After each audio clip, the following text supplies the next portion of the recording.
28-13, that's back-to-back wins for the first time since week 16 and 17 of the 2021 season. And it comes against two divisional foes. They get the Vikings a week ago. 2 weeks ago, that is. Sit on the bye, wait for the Lions, and then get them. It's their second straight win in the division. Sitting at 5-8, they will maintain their position on that in the hunt graphic, but what they will hunt, that will be determined in the weeks to come.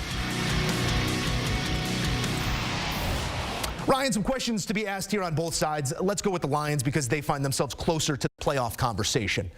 3 bad weeks. 4 bad weeks if you're sitting and talking about the bye as well, stewing over some of what we've seen. Should have been a loss against the Bears. They come back. Maybe that was the turning point. You scared yourselves. Now let's go be the team we believe we can be. You lose to the Packers, and now you go on the road and lose to a Bears team that is starting to gel. But, panic meter time in Detroit, how hard are you smashing that button? Oh, absolutely. This is full-on panic mode. And a lot of times when you talk about that first Bears matchup, what you say to yourself is, okay, this is a learning experience. We're going to correct the mistakes and come out and play better. Could turn out to be a warning sign when you look back, and that's exactly what it appears to be, because then you go to Green Bay, and Green Bay is playing much better football for sure. But the defense has been one of the biggest issues for this Detroit team. They had righted the ship over the first half of the season, and then the wheels have since fallen off. Now, the Jared Goff turnovers in recent weeks doesn't help, but if the defense was even playing average, you feel like these games might have been a little bit closer.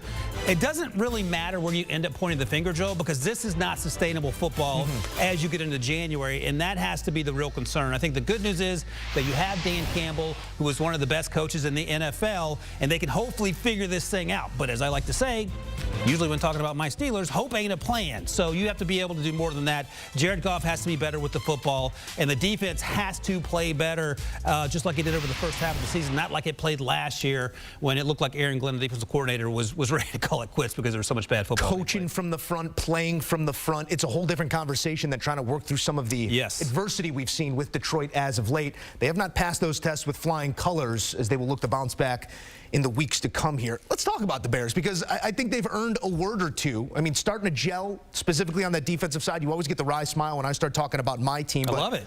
Reasons to be excited about much more than just the conversation of the top overall pick right now. Where are you seeing the most improvement in Chicago?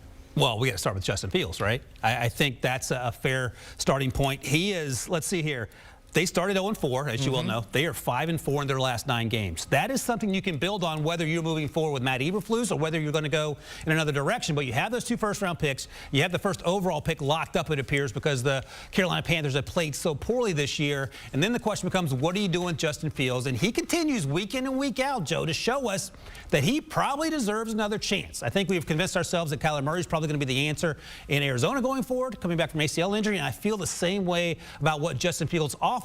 The athleticism was on display today. We saw him make some throws that we had not seen consistently over the first 2+ years of his time in the NFL. And those are what excite you. The ability to throw the ball on time, he's getting better at that. The ability to run and, to his credit, slide and avoid those big hits. And I can't say enough about how well the defense is playing. And also, by the way, part of that Carolina trade, somebody named DJ Moore. Turns out he's pretty good when you get him the ball. Tyreek Stevenson, the rookie, is balling out. We know that Darnell Wright's been a mainstay at right tackle as a rookie. All reasons for optimism, I feel like, if you're the Chicago Bears. And you're proof. You are optimistic as a Bears fan. Hey, pieces in place, starting to come together. Maybe a growing belief in the quarterback as well. 223 through the air, another 58 on the ground. 2 total touchdowns for Justin Fields in a divisional win here in Week 14. Coming together maybe a bit too late. Only one team in league history in the hunt has started 0-4 and gone on to make the playoffs. Will they be the second?